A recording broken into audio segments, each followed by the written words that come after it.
the draft. I was like, Sherry, I'm not calling you back so you can offer me something in order to draft you. She's like, no.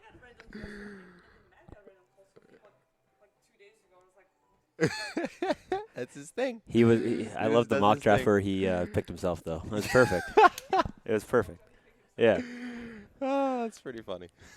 And the best comment was, like, when his first pick came around, he was like, look, I know where I'm at in the draft. I'm not going to draft myself first. I'm in that 13 to 16 range. It was great. Classic Share Bear. Oh, are we live? Yeah, we're live. Oh, okay, well, cool. I don't know if we're live, but we're recording. Yeah, that's what I meant. Yeah, I know.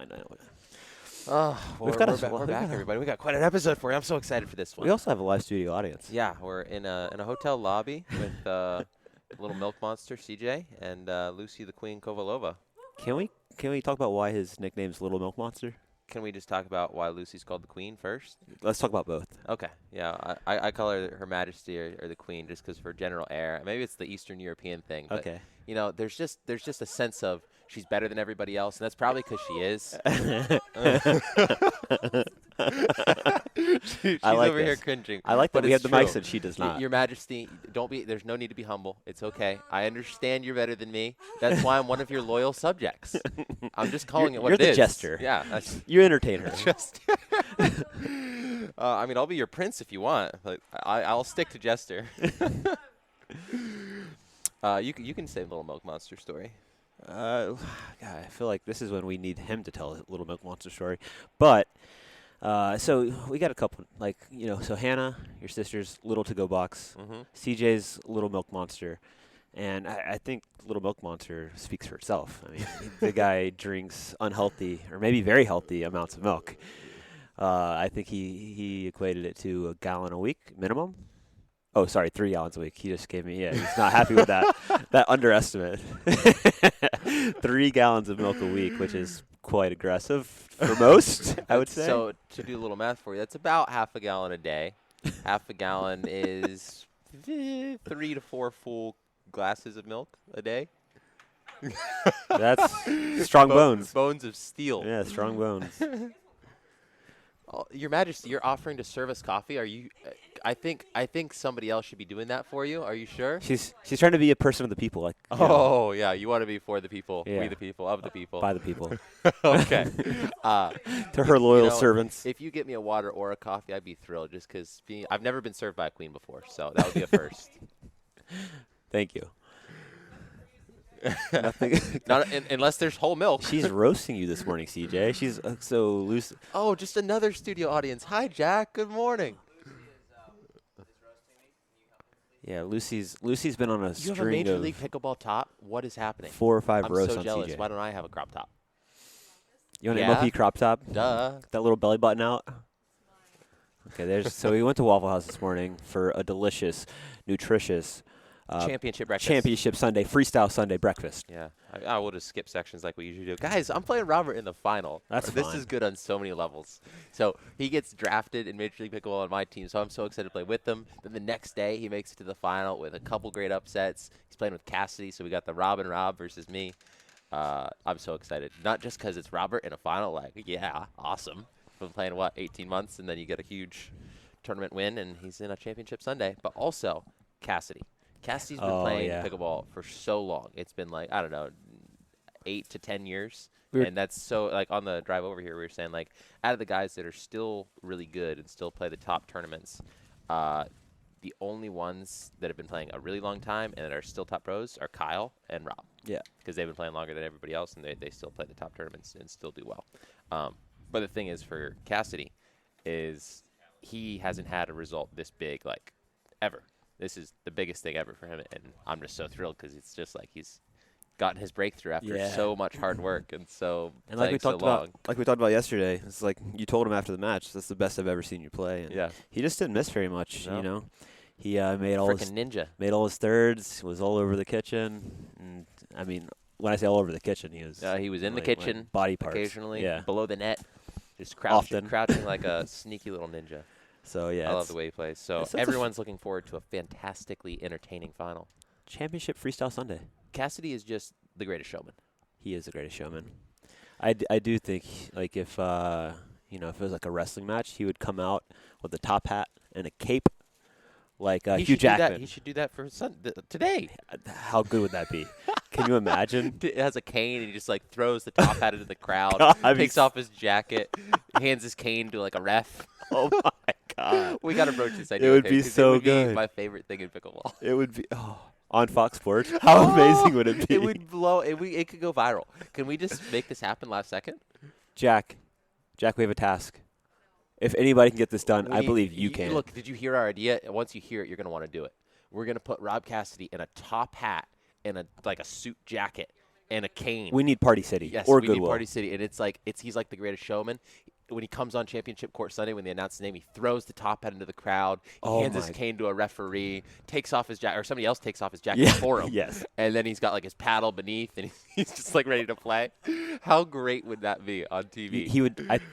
I think he might do it, and I also think Halloween is coming up, so there's Halloween stores that are open, and I think the Greatest Showman is very possible. What do you? CJ is on another level this morning. He's just jacked up with coffee. He ordered his third coffee, and it had to be decaf because he was like, I don't want to break the algorithm. Shall we try to get on our topic list? Or sure. Oh, whatever. Oh, fine. MLP Draft. I thought the MLP Draft was super cool for a couple reasons. One, the castle was awesome. I like castles. Yes. Oh, Luce, you're just the best. Have I ever told you that? I think I have. I probably have. Thank you, Lucy. I probably said you're the best before. Yeah, you do know. You guys have fun here. All right, see it. A castle at MLP. I love castles. Rockwall. Who would have thought there's a castle in Rockwall, Right. Texas? You know. I want to know the story. I didn't get the story, but I'd say the coolest part of it all was the production quality. So it's not like Major League Pickleball started so early, not too long ago. So it's not like they had a huge amount of viewers or anything. But in terms of the production quality, it was super professionally done. Anyway, when somebody's drafted, it gets announced by the commissioner, Jenny, on screen on a TV, and it's going all over the place. Yep. And then you have the player pop up with their picture, their little highlight reel. Then you got two awesome guys, Dave Fleming and Morgan Evans, discussing them. Yep. It was just the highest level of professionalism that I've ever seen in pickleball. It was awesome. And it's not like it was even required for the event, but they went over and above and beyond anyway, and that was really awesome to see. And even to collect all the sizzle reels, which were the highlights more of the difficult than it players. looks. Yeah, it looks They like put a lot they of just time in. have some highlights of the players. No, that was the whole thing. They came out to Newport and shot that and had to get all the players, and it was pricey. So they're putting a lot of money and time into this to make sure it succeeds. And I think so far it's off to a great start. I think the event is going to be really cool. We'll get into some of the teams and the draft picks and everything, but it's shaping up to be really, really cool. Yeah, it's going to be an event to remember, and being part of the first one's really awesome. So, and we're on the same team. My God, my God. We Please, talked about this in the mock draft. Was We're a dream team. are they going to let me slip to 16? Yeah, and partner I with had them? you 13 in the draft, and I was like, if they let him slip, this could be really good. And it's really good. And now. it happened, and now I'm ecstatic. And I got the two ladies I wanted, Irina and Andrea. Yeah. 'Cause I theoretically had them on my team, but then Lucy and Simone aren't playing, so they would go earlier in my mind. Yep. But then I got them anyway, so I was really happy about that. So obviously, our team is awesome. We're stacked. DLQK. Some other good teams, I'd say, is Pickle Ranch is pretty good. They got Riley Lindsay, good chemistry there. Andre and Lee have played before. Both men's and women's teams look solid. So they're just good all around. I wouldn't say they're super strong in singles, but they're definitely very good in all four matchups. Yep. Another big team I'd say is Deckel, Corinne, Adam, and Callie. You just got a lot of strength there. You got chemistry between Deckel and Adam, debatably the best men's team in any of the teams. You got Corinne and Adam that have played together before. Declan and Callie have played together before. So you got a lot of chemistry, and you just got a lot of quality. Yeah. That makes for a good team. Any surprise picks for you? Well, just one note on that solid team.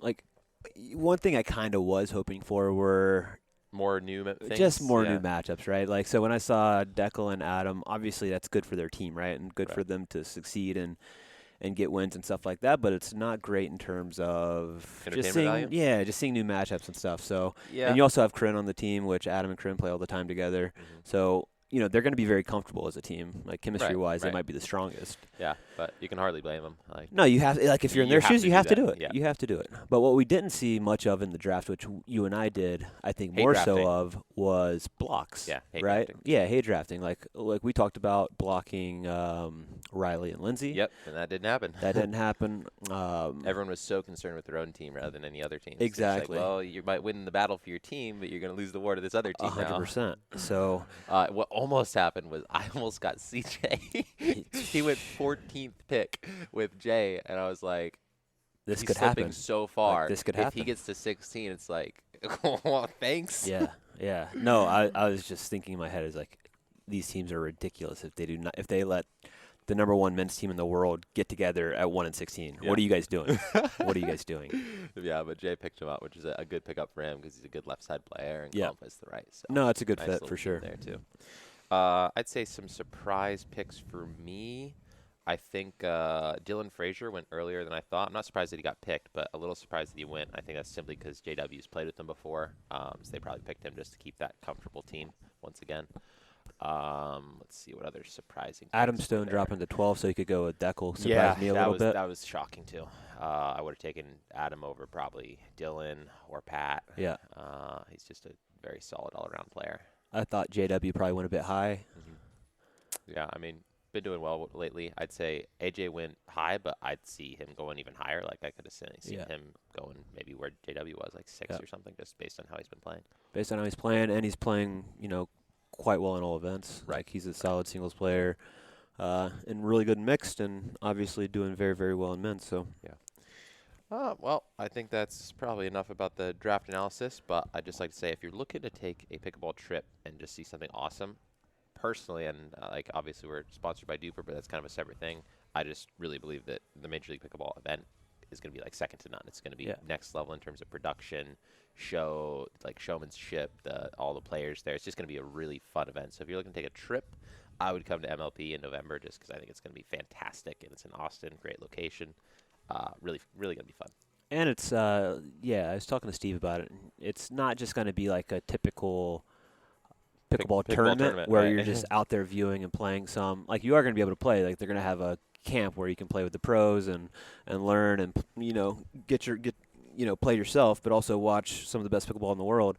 But it's going to be more of like a festival. Yeah. Is kind of the way. I mean, it's if you haven't looked been at. to Dreamland, it's a lot of fun. So you're gonna have a There's ball. going to be activities all day. You're going to have mini golf. You're going to have music going all day. You're going to have actual cool art on site, and there's disc golf concerts. It's going to be really fun. Yeah. So get out to. It's a vacation. It's take a 4-day vacation to Dreamland. It'll be a blast, and you get to see Team BLQK light everybody up. That's right. Who doesn't want to see yours truly, Right? the Freestyle Boys, as a team? Like you could just come for that.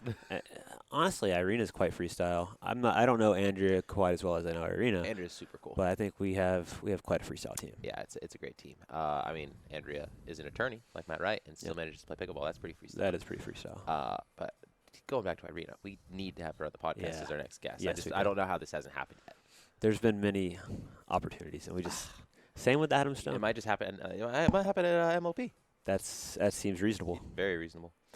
All right.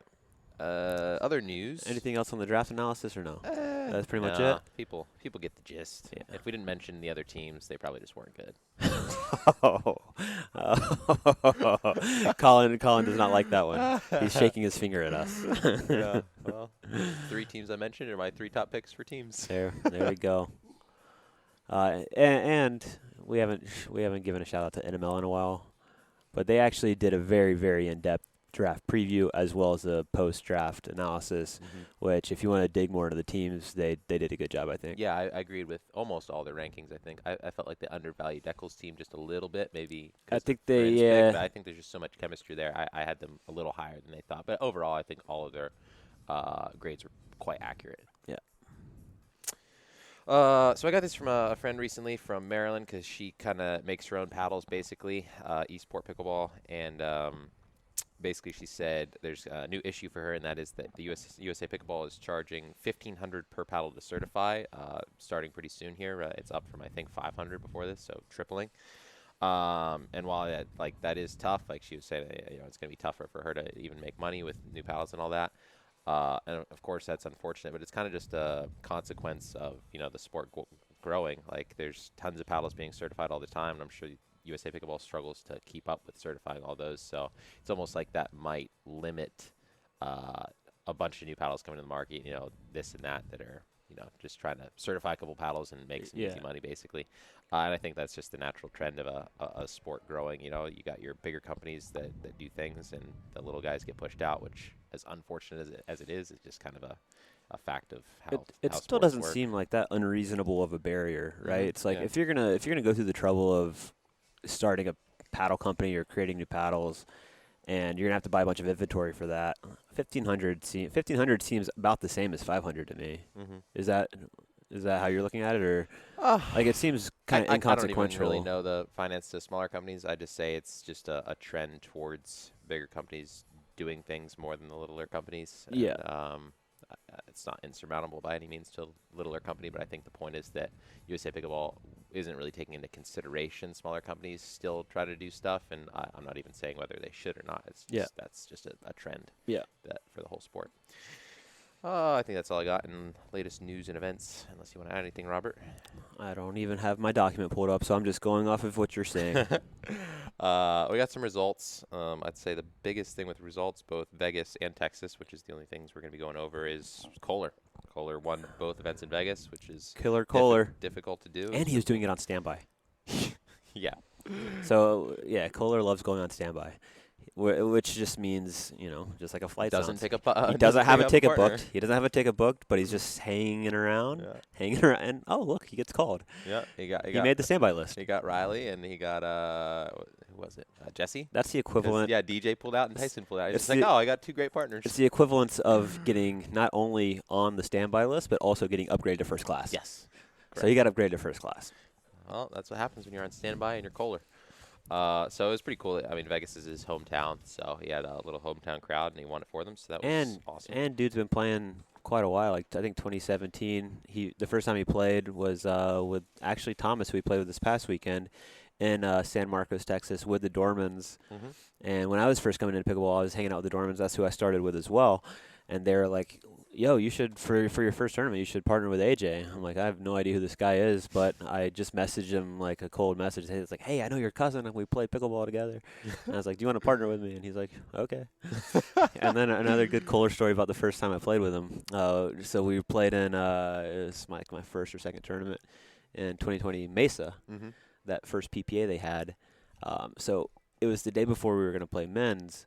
And, like, I was supposed to meet, this is typical Kohler fashion, we were supposed to meet, like, at 4 p.m. to play some rec games and practice together because we've never met. Oh, that's an amazing story. And, I love this. And 4 o'clock comes and passes, 5 o'clock comes and passes, 6 o'clock comes and passes. I'm like, bro, where are you? Like, texting him. He's like, oh, little hiccup.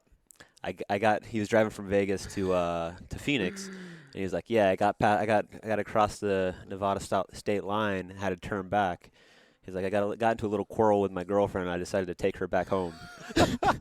He literally drives like an hour and a half with her. He's like, can't do this. And the drives all the way back and just drops her off, and then drives back to Phoenix. So it was so unbearable that he was like, I can't bear to bring you with me to this tournament and us stay in the same room. I'd rather drive an hour and a half back and then start my drive over rather than bringing you with me. Oh, it's great though. Oh wow. Best player in Nevada, Chet Subaru. So Texas Open, a lot of upsets in the Texas Open. So women's singles went according to what it probably should be, as is women's doubles. But mixed doubles and men's singles are all a little wacky. Men's singles, you got JW and Zane, so not having Jay or Tyson in the final is pretty interesting. I think they've been in every one of the two has been in every final of the PPA. Yeah. I mean, obviously they're like the 4 and 5 singles players, but still. I just wanted to give JW his moment. You know, I was a game away from being in Championship Sunday singles, and I decided to play morning of. Mm-hmm. That's when you do your best. Like, I'll go hit some forehands. I mean, you played well that first game, and then you just ran out of gas. Yeah, it was quite. You tired. could have been in the final. 2 finals. How funny would that be? That would be amazing. How funny would that be? You get to Sunday, you're like, shoot, I got to play 2 finals today. I probably would have pulled out of singles. They're glad I didn't win that match. Yeah. Like, I'm not going to play a 3 out of 5 singles match against Zane. No, thank you. Not interested. Not interested. Just give me that second place check. Thank you. Oh, that's funny. So we already talked about Cassidy getting a huge result. Awesome for him. Wilson and Kohler had a big upset. They upset Tyson and Riley, and then they lost them in the bronze medal match. But still, Wilson played great. Kohler played great.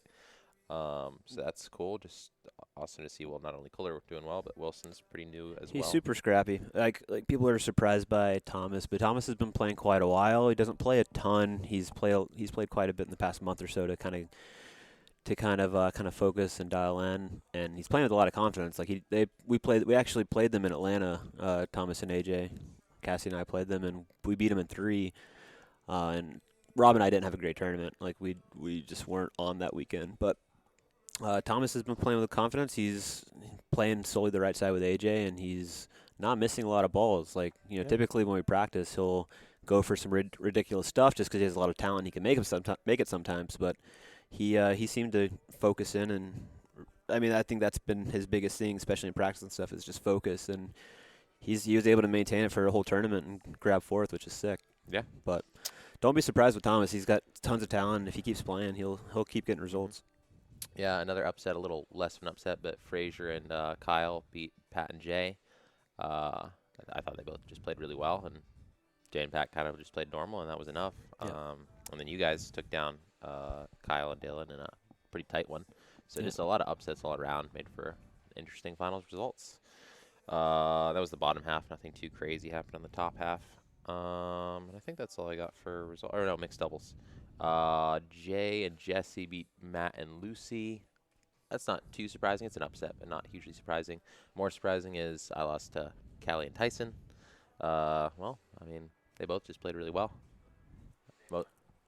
Oh, yeah, they just won? Okay, well, our studio audience is informing us that they also won the gold. Let's say that's pretty cool for Callie.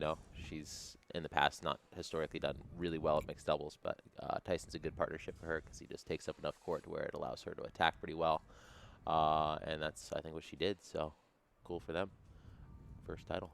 And as for those people that asked why I withdrew in the back draw because I had an exam to take. So Women's doubles, I was just glancing last night, and I thought Andrea Coop and Lauren Stratman beating Jesse and Catherine was quite an upset. Oh, I didn't even see that. They won bronze. They beat and I think straight games. Yeah, that is surprising, but I've always been pretty high on Andrea. I think Andrea's a really good player. So obviously that's still an upset, but I think people underrate Andrea simply because they don't see her in enough tournaments. Yep. And yeah, she sent me a nice message saying, congrats. And then I saw her results. I was like, congrats to you. And she's like, yeah, we just, Lauren caught fire. She was just ripping a lot of balls, and we both just took it to them. Like, they were just played a bunch of offense. Yeah, I mean, Andrea's long. She's like 5'10". Puts a good amount on the ball, blocks really well. So, I mean, if she's applying pressure, it's tough. Yep. And I think for that Catherine Jesse team, that's what you got to do. You can't just, Can't out-dink them. Yeah, no, you're going to have to attack them a lot. Yeah. So that's all we got on results. Upcoming, we got Hilton Head. We'll see CJ playing with Deckel. That'll be interesting. Bringing it back from Back to like the roots, right? 2018, 2019. I heard your chemistry is not very strong with Deckel, though, Colin. Well, it wasn't 2 years ago when neither of them were very good. Okay, yeah, that makes a difference. But now he's a right side player. Deckel's a left side player. They should have a lot of chemistry now that they have defined roles. The stars could be aligned, CJ. I'd favor them for gold. Yeah. Unless Rob and Rob have something to say about it. Rob and Adam. Oh, interesting. That's a good team. And then you got Pat and Dawson. That should be your top 3 teams. Skipping upcoming. I don't like analyzing anymore. I'm done with this. I just get tired of it halfway through. Oh, one note. I don't know how you feel on this. One note I did read on Facebook was like Ben doesn't analyze or talk about his losses very much on the podcast, and I'd love to understand like what he actually sees and what's actually happening just from a analysis perspective with his matches. We don't have to do it now, but just something to note because I don't think I've told you that. Yeah. Well, one, I guess the reason I don't analyze them much is usually I have a reason why I lost, and whenever you kind of have a reason as the person that did lose, it sounds like more of an excuse than a reason. Yeah. So I can easily say stuff, and then just say, oh, what an excuse. He's just making excuses. Yeah, just like it'll sound like what it sounds like, and I haven't really wanted to do that. But yeah, there are generally reasons why I've lost, like mixed doubles. I'd say, honestly, I simply didn't play with enough energy. if you don't play mixed doubles like I usually play mixed doubles, which is moving all around the court, taking a lot of balls, being very aggressive, then you're simply not going to make as big of an impact. And I didn't do that enough. Why I didn't have enough energy is not important. Yeah. Yeah, if I don't do that, I'm just not going to play well in mixed doubles. It's really not even strategic at that point. It's simply that I was not moving nearly well enough or enough at all, and that was because I was lacking energy. Yep. Fair enough. All right, where are we at? Freestyle. Oh, you mean freestyle? I still think we Monterey. need a shirt that says that entire phrase, not just I just agree. freestyle, I agree. but Yeah. Yeah. Oh, It's so much we're better. just skipping around in the freestyle segment. We finally got our merch, guys. Merch site is up, freestyleboys.com. And just to let you all know, right now we're using Teespring, and Teespring is just kind of made to order, so it was a very easy process for us to get you guys merch. But we went with the lowest price possible, which is us making no profit, simply to get you guys your merch. You deserve it as our listeners. So it's at rock bottom price that Teespring can give, and if this catches on and we do a lot more merch, then we'll switch to another distributor such that we can get lower prices. But this is what we got right now, just because it was easiest. That was just well said. Thanks, Robert. I mean, when is it not well said It's with us? absolutely my We're pleasure. for the people, Of the people. by the people. We already said for. Yeah, you're on we. We the people. We the people. Yeah. So we're of the people, and we want to supply you with good stuff. So, So we're starting get with your merch. Get your ice cold merch. got your okay bye, got your fundamentally flawed, your freestyle, and you're gonna get Actually, we you don't. mean freestyle. We don't have okay buy or fundamentally flawed. I yet. thought I gave you the PNGs for that. I don't think so. I emailed you. Maybe you did. What I do need is It was I when need, you were driving. yeah, to here. yeah, that's correct. And then I haven't done it since. I've just been It's okay. You were busy winning singles and doubles matches. Well, I think I still need the freestyle.eps for the hat, because the hat's like an issue. I yeah. can't just auto upload. I've got to send a request to Teespring. They have to Okay. reply. And guys, see how hard we're working for you. Whoosh. Yeah. Yeah. Okay, well, we're going to get you guys everything you need, but I think the shirts are going to be all set pretty soon, with the exception of You Mean Freestyle, and we'll have more things coming out, but we're starting with our initial library, and we'll get the hats to you as well. Okay, back to my first freestyle, Monterey. Monterey was awesome. Monterey was awesome. So basically, Las Vegas, finished the men's doubles on Saturday. I was not feeling my best. You were not. No, I was at a low point. And basically, you got Jack and Rob were just like, hey, you don't really want to play tomorrow. I was like, you're right, I don't. And you're like, we should just go to California tonight. We should go to Monterey. I was like, well, I haven't been to Monterey. I don't want to be here. I Yeah. do want to be there. Yeah. Let's do it. So Yep. we took a wheels up flight. That was pretty cool. Little charter private flight from an awesome app. We got to Monterey, and we just hung out and had fun for a day and a half. And then I went home. Monterey, like that area, Carmel by the Sea, Monterey, it's like one of my favorite places. It's just, you get those, like Jack and I always talk about, like we love misty mornings. We used to live in San Diego for a while. She grew up in Costa Mesa, close to Newport, and in the mornings you always have kind of the overcast. What's it called when the fog comes in? Marine layer? I think that's marine layer. Okay. But anyways, you get that kind of misty morning, and then by noon it kind of burns off. But you just get that on steroids up in Monterey and Carmel, where it's just like kind of an overcast morning. You need a light sweater.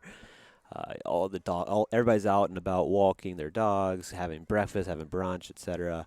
It's such a quaint little town, Carmel especially, that it's just beautiful. It's peaceful. It was really nice. I haven't been in that area, and Yeah. it was non-touristy Northern California, which is amazing. Yeah. So that was my freestyle of the week or month or whatever you want to call it. Our latest freestyle. We'll have more very soon, I'm sure. Let's talk about the power of and, Robert. Oh, this is very important. I catch myself with this a lot. I'm like, should we do this or should we do this? Should I have this or should I have that? Especially like when it comes to meals, right? Do I want chicken parm or do I want pumpkin ravioli? Why does it have to be or? Why don't I get doesn't have to chicken be or. parmesan and I get pumpkin Yeah, ravioli? it's not like you have to eat all of it. You're I not think we being just put fat. we just create ors We a lot. combine boxes. Yeah, we don't need boxes. No, I love and. I'm just a person that if I go to like a smoothie place, I don't get one smoothie. I get 2 smoothies, Yeah. and they have to be different things. I like variety. I'm not gonna limit my life by limiting myself to one thing. I'm not or. I'm and.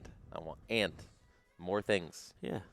And that's not materialistic. It's just more options. I like options. Yeah. So So I when you mean, find yourself- let's go play a pickleball tournament and do a freestyle. Let's not do one or the other. That sounds fun. Yeah. So next time you ask yourself, should I do this or this? What if you could do both? Hi, Jack. We were just talking about Monterey freestyle.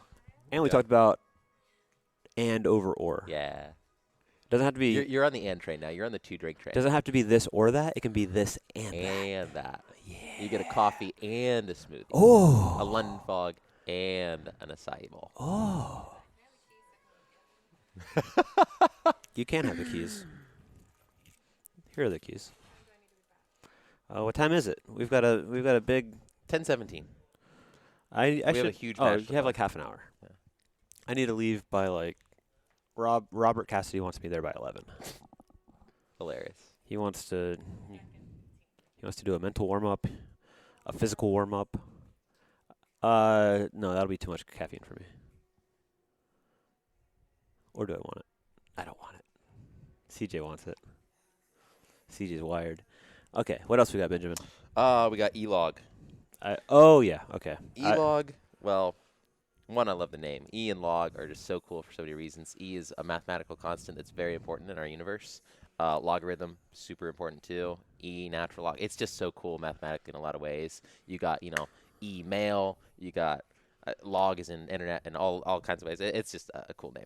But E-log, and you guys know I'm very into cryptocurrency now, mostly because of Robert. I mean, you're very into Bitcoin, but I just got very into cryptocurrency in general, both long-term, having it function as like a real thing in our society, which it absolutely should and will eventually, and day trading. Day trading is just fun. So basically E-log, and you guys are getting the down low first. Basically, I started a crypto investment portfolio management system. So it's like it uses an algorithm to invest, and it's definitely not out yet for anyone to use, but it's very well on its way, and you guys should know first because I'm very excited about it, just because it's like I can invest in cryptocurrencies, and it does all the work for me, and it disperses it through many of them, so it's like the perfect day trading thing, and you guys are going to hear more about it, but that's a little sneak peek at that. Oh, that is exciting. E-log. It's just fun to say. It It makes me happy. I got to say it in that voice. E-log. Yes. I mean, I got the domain name from him. Mm-hmm. You don't still own elog.com, do you? Or Oh, yeah. your dad? No. Yeah. That's a 4-letter domain is very hard to get. Yeah, these E-log's days. a great domain name. It's very good. Yep, and I have it. That's got to be worth quite a bit of money. It is. I would say 6 figures. Yeah. Maybe. 4-letter Yeah. domains are hard to come by. Art for Us. Oh, is this a sneak peek at NFTs? What does it say? Art Oh, for no. Us. You wrote that, not me. I have no idea what this is Art about. for Us. I don't know what Art for Us is. maybe podcast art people sending or like. Oh, yeah. I was just going to give a shout out because so many people send us like podcast inspired art, like a lot of the stuff. I like that. I don't know if we've used all of it or even any of it, but it's just that I like that our listeners are dedicated enough to where, like, they're so enthusiastic that they give us podcast covers, they give us little graphics, and just say, hey, if you want to use these, use them. It's like, that's awesome. I like listeners that want to be involved. So that's really cool, and keep it up. If you want to give us art, we might use it, we might not, but it's awesome to see. And also just a shout out to Anthony Griffin because he bought our domain name. Mm-hmm. And he easily could have been like, "Hey, I bought Freestyle Boys. I'll sell it to you for $100 $1,000." million. Yeah. No, but he was super nice. He bought Freestyle Boys and the Freestyle Boys, and even put up a little Teespring account for us. Just putting in work, just to be a nice guy. Yeah, and I think he was hoping to work with us. And I don't think we're far enough along to actually know what we're going to do really, other than just, we're clicking record and publish, and then we also Those are the only buttons we know, guys. put some logos on some T-shirts on Teespring. Mm-hmm. But it's just super cool that people are willing to help us like that without really asking for anything in return. Yep. The world's a good place. People are good people. For the most part, yeah. I think the people just at gotta look at that Pickleball side of it. are quite nice, Yeah. and our listeners are among the best. Well, they're probably freestyle. Yeah, and those Which- are the best people. Yeah. There's a lot of dumb people in the world. But they probably don't listen to freestyle. Right. Because they would be less dumb if they Yeah, listened there's to a lot freestyle. of not nice people in the world. They don't listen to freestyle either. Yeah. We But just have I think generally speaking, It's because people- we're for the people, of the people. by the people, We. the people. We'll only do that about 7 more times this episode, so just buckle up. Yeah, I'm a very golden retriever type person, so I do believe that the world is inherently good, and that people are inherently good, and that you have some people that are born a little off, and those people are the exception. Stare into space for a second. A little off. And those people are the exception, not the rule, though. So that's my belief in the world. Yeah, that's a good belief to have. Quite optimistic. Thank you. Do you want to talk about NFTs? Should that be saved for a while? Let's save that. All I don't want anybody. Just as I was saying, the world's a good place. I think people will steal our ideas. Yeah. Okay. Well, you're on top of things, Robert. We'll get back to that later, guys. We've got fun stuff though. Mhm. Very, very, very, very, very, very, very, very fun stuff. All right, we're on hot takes. Get your hot takes.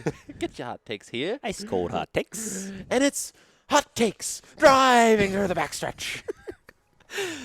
We talked about that last time, right? Like what Yeah. that means. Uh-huh. I just 1920s announcer voice. You can't do that without me just like dying inside. It's so good. I just love it. I just wish our whole society operated on that voice. Yes. Like and all It'd be a 19 happier place. and all 1920s broadcast voices. Oh, yeah. Remember how amazing they were? So good. Ugh. Bring it back. See, this is when I wish that we actually did edit our podcast, because then I would insert right here like a 1920s Oh, yeah, podcast it'd voice be great. or a horse racing commentary play-by-play voice. Yeah, the Seabiscuit scene. Imagine if we actually created a podcast that actually was, like polished.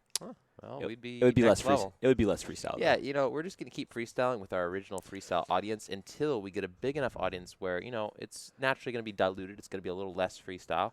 And, we'll be flexible. We'll freestyle to that. Yeah. Because once we get less freestyle, we can freestyle to something that is a little more polished, a little more So- for everybody. Point is, we're waiting on you.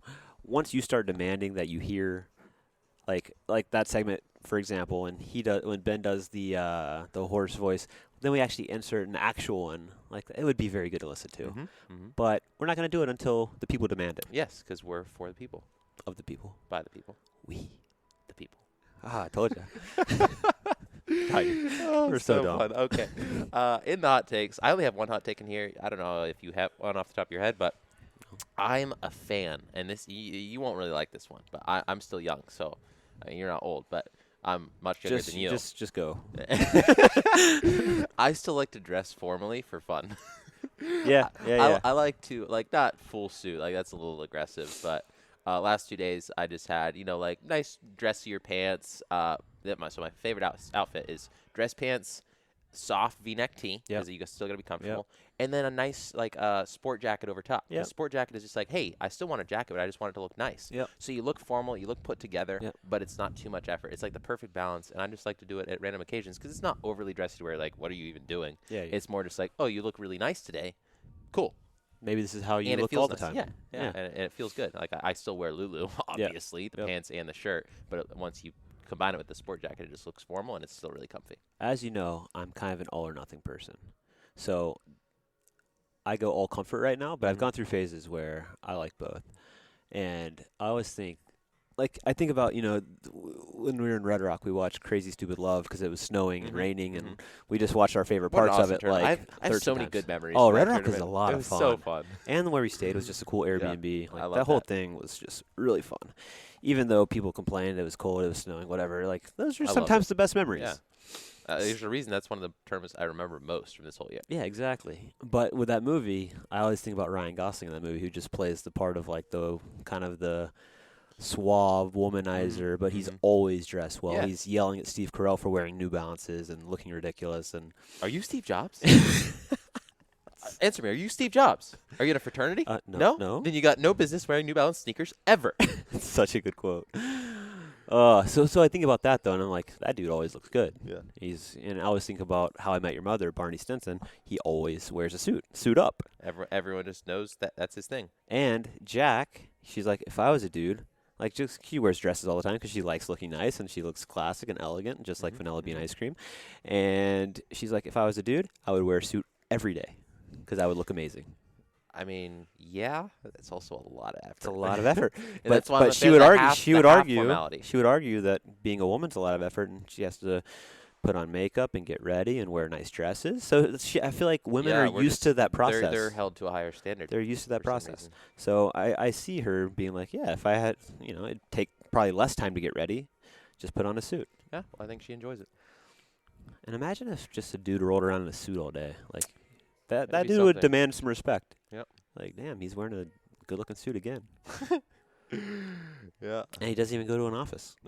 He's just in a suit just 'cause. Just, yeah. Yeah, I mean, a lot of the places we go are pretty hot, though. So you just be Yeah, sweating that's so true. much. I remember at one time I lived and worked in New York City. It was like, growing up in Georgia, you always had this big idea of what, like, living in New York City would be like because you see all the TV shows and the movies, and you're like, wow, like, that would be cool to, like, kind of live that life for a little bit.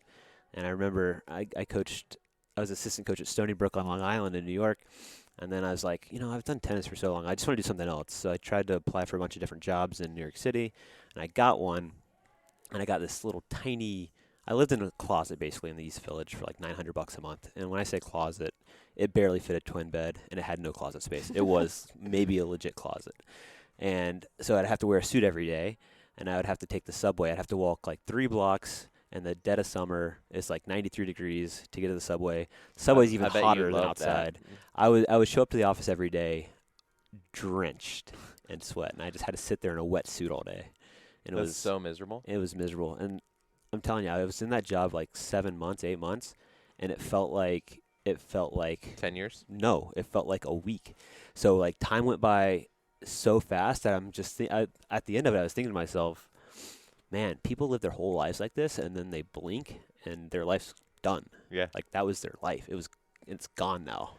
Miserable. Isn't that wild? Like I was like, I have Because to. every day is the same. I have to get Remember out what of we've this. talked about? Yeah. When every day is the same.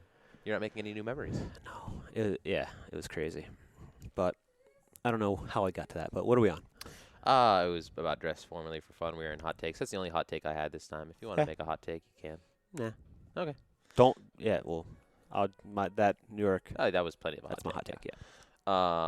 On to one strategy thing. I kept things brief down here, but you guys seem to like your strategy stuff. I mean, if you don't, let me know. But No, they like it. yeah, they do. Trust me, they like it. Okay.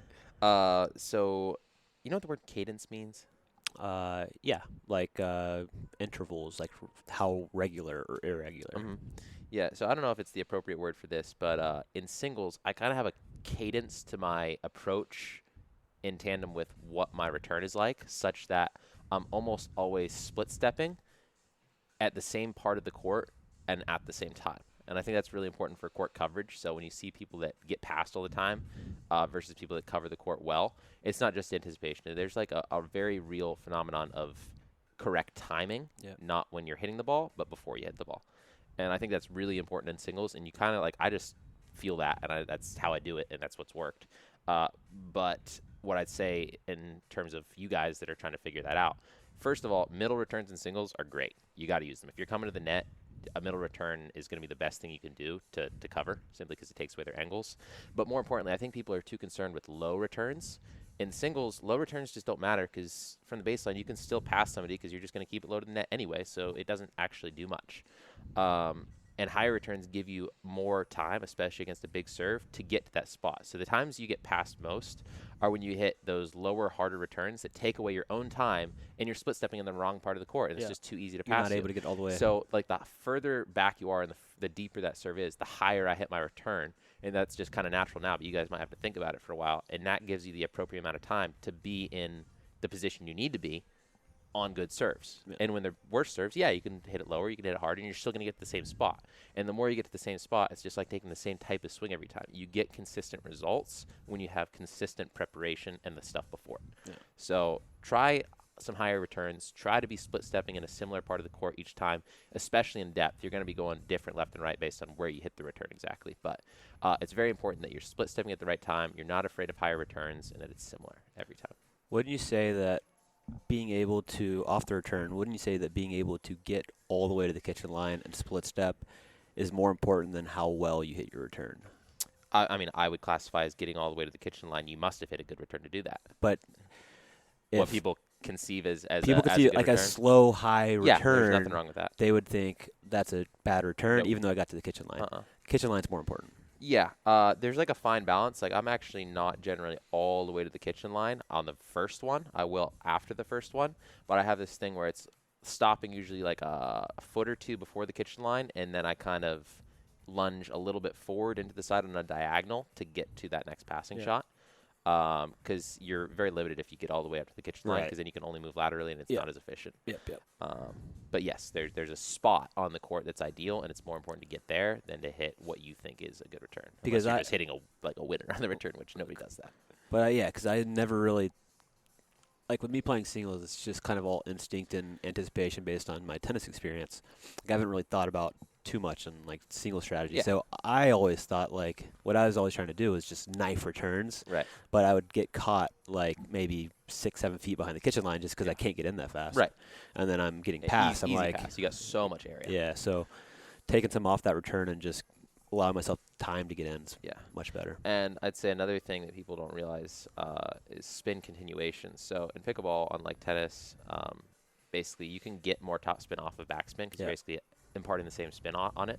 So the reason a lot of pros hit a slice return, even like in singles, is more about control than anything else. Like I'm not trying to cut the heck out of the ball because you're just giving your opponent more. It's easier to hit it's roll. easier to hit top spin and it's easier to hit rolls. So I'm more like guiding it. I would not worry about chopping a heavy slice. That's good for doubles because they're still going to try to drop it. It's tough to drop that, but in singles it's not because you can get more top spin and you have more area to hit in the court. You can hit a better drive. There's just a lot of reasons why you don't want to be doing that in singles. So just all of my strategy stuff this time is about singles. No, but it's a good point because like one thing I've never practiced since ever, and I never hit it because I'm not comfortable doing it, is hitting over a ball off a return. Like I always I don't chip. do that. I don't always do that. chip. Yeah.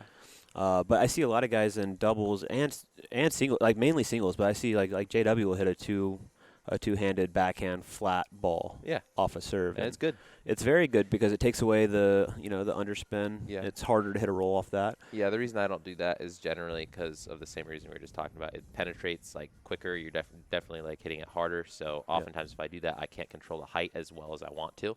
Yep. And that throws off my return timing. Gotcha. And I feel like it's easier to move through a chip, right? You can power through it. Yeah. Yeah. So there's your strategy stuff. Boom, boom, boom. Bing, bang, boom. Ding, dang, dong. You know what it's time for. Uh-oh. Here we go. Questions of the week. Questions. CJ's just over there shaking his head. I think I got my body into it pretty well there. That was a good one. That was a good body movement, yeah. I actually have nothing written down here. I have some old questions from when people asked them. I just want one from CJ. Oh, CJ, do you have a question for us? Okay, we'll come back to you. Okay. What else do we have? Let me just find one. I'll just find ones that I don't even know what they mean. I'm going to ask you them. Sure. Okay, this guy says it's from S Thost123. Random AF. Thoughts on the pumpkin spice culture that's about to emerge again? I like that question a lot. Do you have thoughts on it? You don't know my thoughts on it. I asked you first because I don't know what that means. Yeah, so every fall, even though it's still hot right now, it's technically fall, right? September 21st, I think that's correct. And then, pumpkin spice and all things nice come out. This is the time of the year for pumpkin cream cold brew, pumpkin spice lattes. Like, your basic girls like pumpkin. And it's like a changing of the seasons to fall, which even looking at this table, look, a little fall, autumn ribbons tied up. But my take on it is I'm a big fan. I love it. I'm a big fan. I love September pumpkin 21st, the first day that pumpkin comes on the menu at Starbucks, I'm getting it. I don't care if it's 108 degrees outside. I'm getting that pumpkin spice I because feel cozy. I feel like it's fall. I've dealt with summer long enough. Yeah, I'm ready for fall. I'm done with it. Even if it's hot, it's the turning the season for me. So fall I'm just gonna do gives me so much energy. It makes me want to hike and jump around in leaves. I It love makes me fall. feel like I'm 9 again. Yeah, and we're gonna I think we're gonna have a good little freestyle trip into the mountains. Oh, absolutely. We're gonna have multiple. For J Train's birthday, which is coming up October 17th. Yeah. Happy Jackism Day.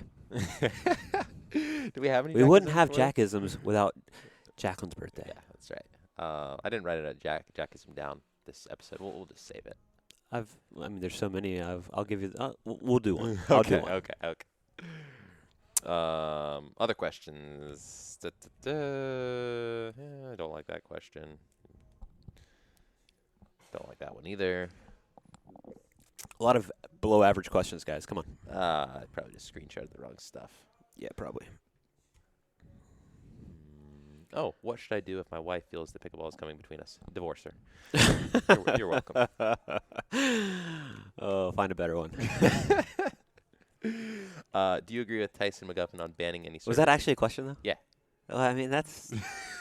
I don't know if we can make light of that. Poor guy. Oh, I'm sorry. That was Well, I mean, maybe try to incorporate her in pickleball. Maybe she's just not seeing a good side of it. Maybe you should try to play with her. I mean, I get can her enthusiastic about it. Take can her to a nice location for a tournament. I can relate to this a little bit, right? Because Jack has zero interest in pickleball. She's not into sports really. She likes music, arts, crafts, decor, design. Like, she's the creative type, not the competitive type. But what she has found within pickleball and the traveling with me, going to tournaments, is like a really, really good social community. Like, she's made amazing friends. And now, like, going to tournaments before where she didn't know anybody and she, like, wouldn't even watch me play. She likes just coming and seeing friends and hanging out. She's gone to tournaments without you now. yeah, exactly. I'm like, well, damn, I hope Denver's fun.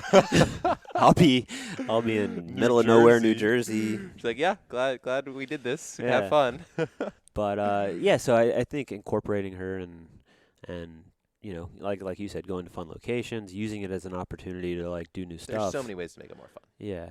I don't know if he means it in terms of, you know, that's a loaded question, yeah, right? It's like you could be playing rec play 12 hours a day and not doing any work and not going to your job, and that'll cause issues. But, you know, I think just within realistic expectations, yeah. Do you agree with Tyson McGuffin on banning any serve that does not have a true bounce? So I think we've talked about this a little bit. I think my opinion has changed slightly. You know, I've kind of given options in the past, but never really taken a strong stance. And, you know, the more I see it and the more I've kind of experimented on my own, the more I just think it's just not healthy for the sport. The stuff you see just shouldn't be happening. And I'm a fan of doing it like table tennis. Open palm, can't hide it behind your body. Pretty simple. It takes away all spin. Yeah, I agree. I think, you know, from what I hear, it's going to go away from being able to use your paddle hand to being able to use only your non-paddle hand to toss the ball.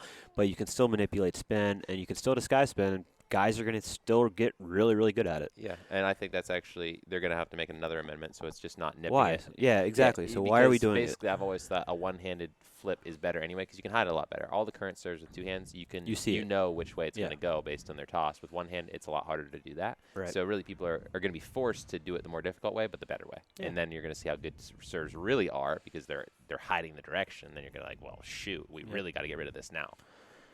Yeah, so what you're saying and what I'm also saying, because we haven't really talked about this off the podcast, is let's just do one amendment.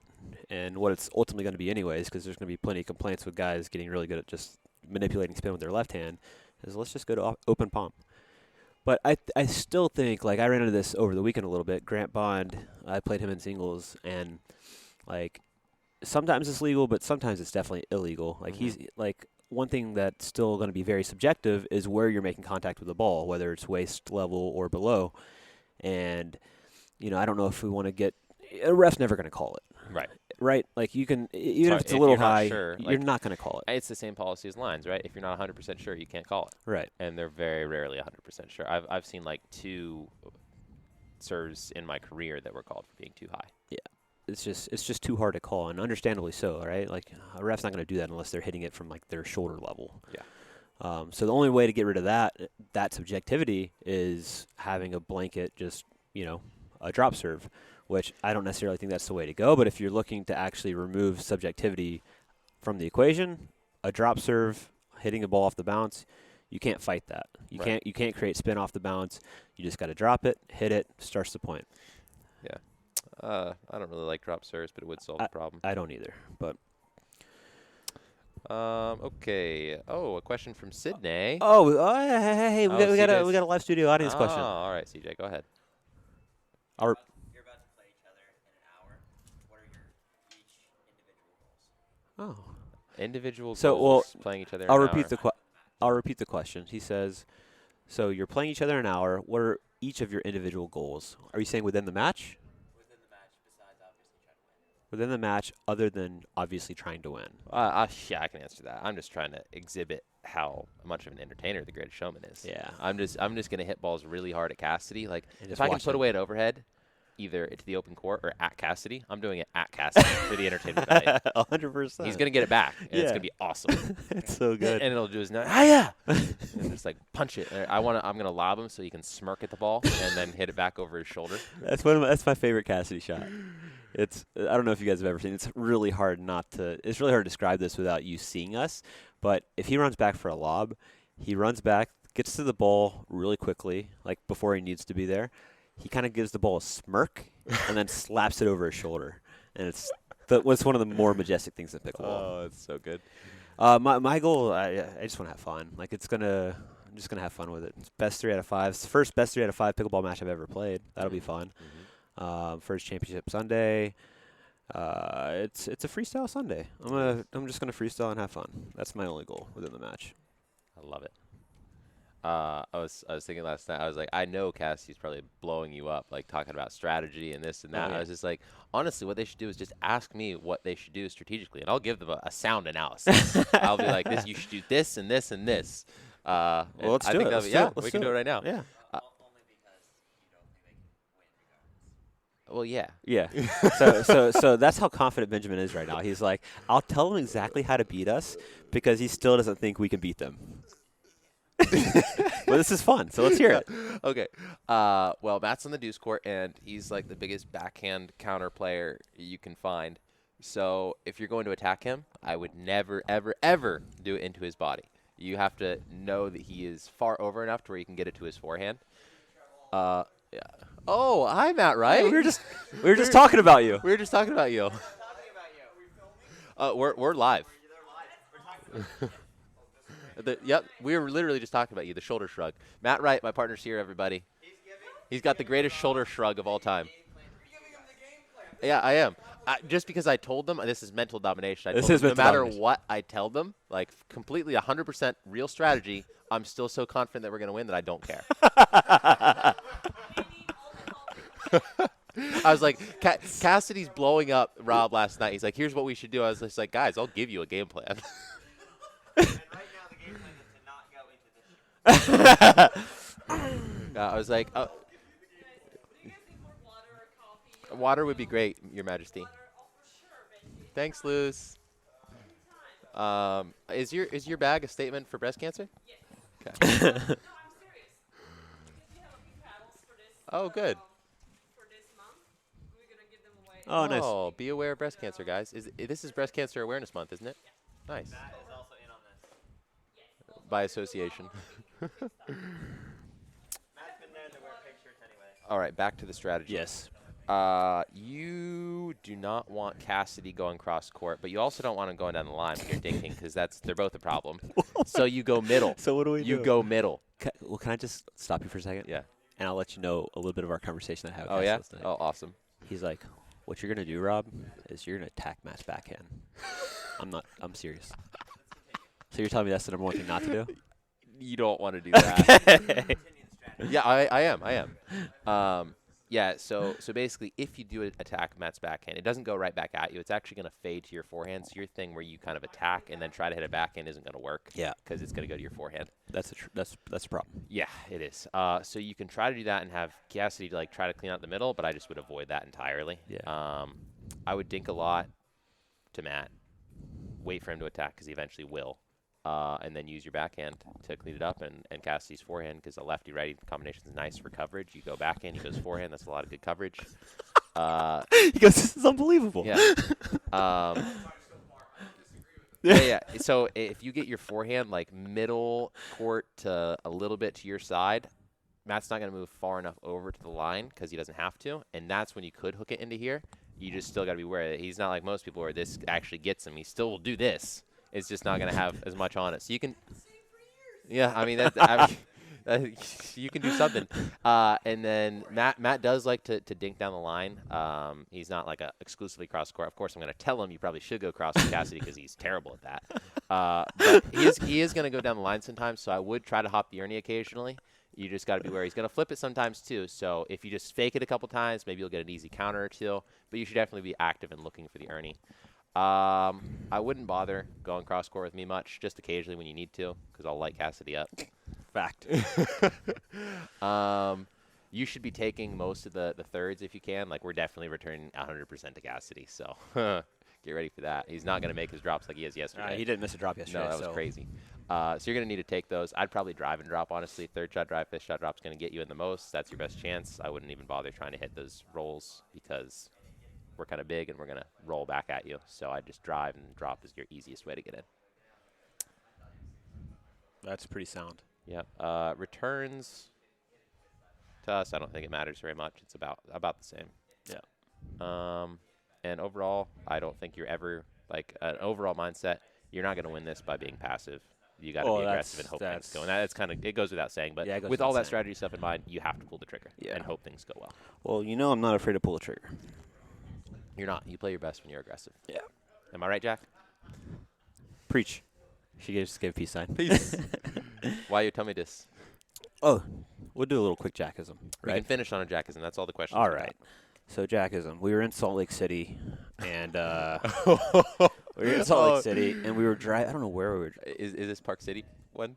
Oh, we were driving to Connor's house, right, to go hit some balls. Yeah. Yeah, so we were staying at my buddy's house, kind of more in Salt Lake proper, and we were driving to Connor Pardo's house to go hit some balls that day because it had been raining, and we didn't want to drive all the way to Brigham City because we were staying in Salt Lake. And as we're going down, I don't remember the name of the road, but it's right along kind of like a mountain ridge. And as we were driving south, we're passing it, and Ben's like, "Oh, that's nice up there in the mountains." And Jack from the backseat goes, "Yeah, that Park City." Like, just so confident and like and the thing about it statement was of fact. I knew it couldn't possibly be Park City There's because you already no- were like, it's an hour away, And and it we was- had not been driving an hour. And it was just like the sheer face of a mountain. Yes, and the great part about it was she said it so confidently and with so much not like kidding in her voice. I was just like, oh, okay, cool. Yeah. I just took it for what it was because there was no reason why she would say that unless it was true. Unless it was actually Park City. And then you're just like, that is not Park City. I was like, Jack. Well, it's just so funny. So We're just- confident. That Park City. We're just literally just cruising down, and then you do sometimes. That Park City. we're just cruising down, and out of nowhere she goes, "Oh yeah, that Park City," She's over here like, I don't sound like that. and the voice gets progressively more not her, but Yeah. oh yeah, that Park City. That Park City. So that's the Jackism. Tell us how you said it. you don't. Okay, I gotta pee, and we gotta play in like an we hour. should, we should go do that. Okay, bye. Okay, bye.